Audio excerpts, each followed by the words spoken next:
Pozdrav! Danas ćemo se upoznati sa susjedima Republike Hrvatske.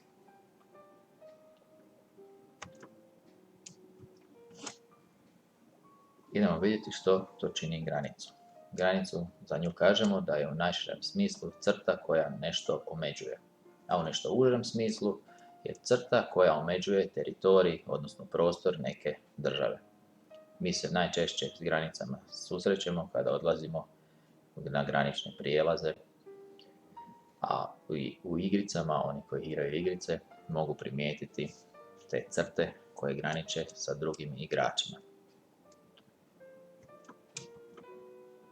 Granice mogu biti prirodne, su rijeke, planine i mora, te umjetne, dogovorene, zamišljene granice. Republika Hrvatska graniči sa 6 susjednih zemalja.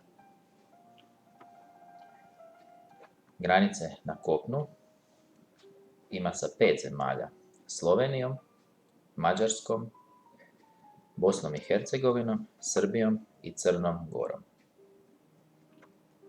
Još također ima i granicu s Italijom preko Jadranskog mora.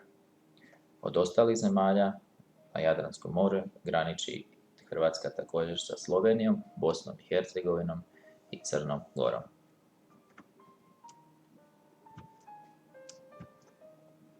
Većina hrvatskih granica prirodne su granice. Rekli smo, to su rijeke, planine i more.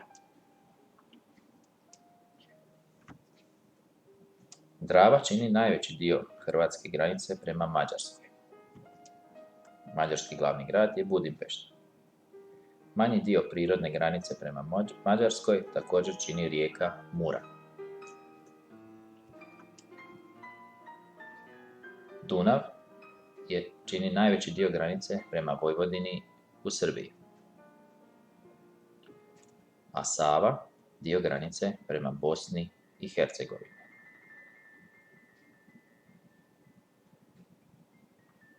Uz Savu tu su granične i planine Dinara i Plješevica prema Bosni i Hercegovini.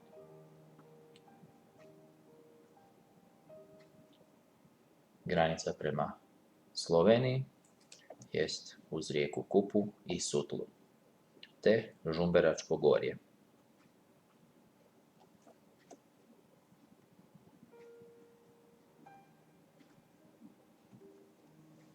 A granicu s Italijom čini Jadransko more,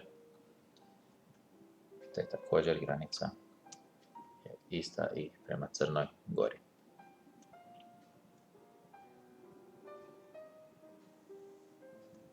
Hrvatskom putovnicom hrvatski građani služe se kada odlaze u inozemstvo, a posebnim sporazumima sa susjednim državama može se preći i osobnom iskaznicom preko graničnog prijelaza.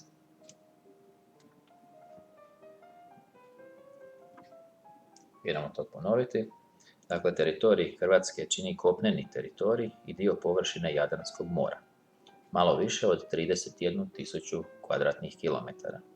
Tako Hrvatska uz gotovo nepunih 57.000 km2 kopna ima ukupnu površinu od nepunih 90.000 km2.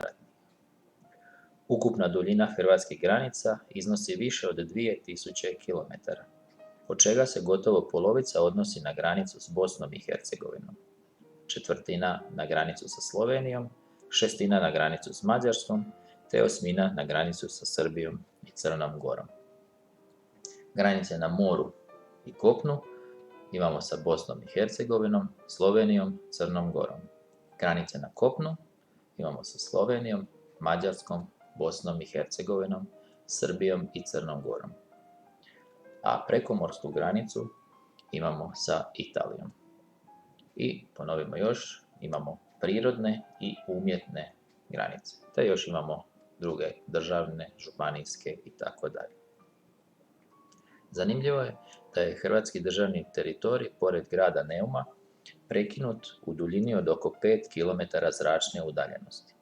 To je posljedica ustupanja početkom 18. stoljeća Dubrovačke republike Osmanskom carstvu kako ne bi imala izravnu granicu s Mletačkom republikom, koja je bila vječiti suparnik Dubrovačkoj republici.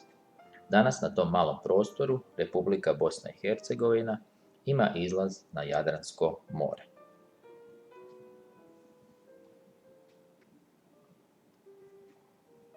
Hvala, pozdrav.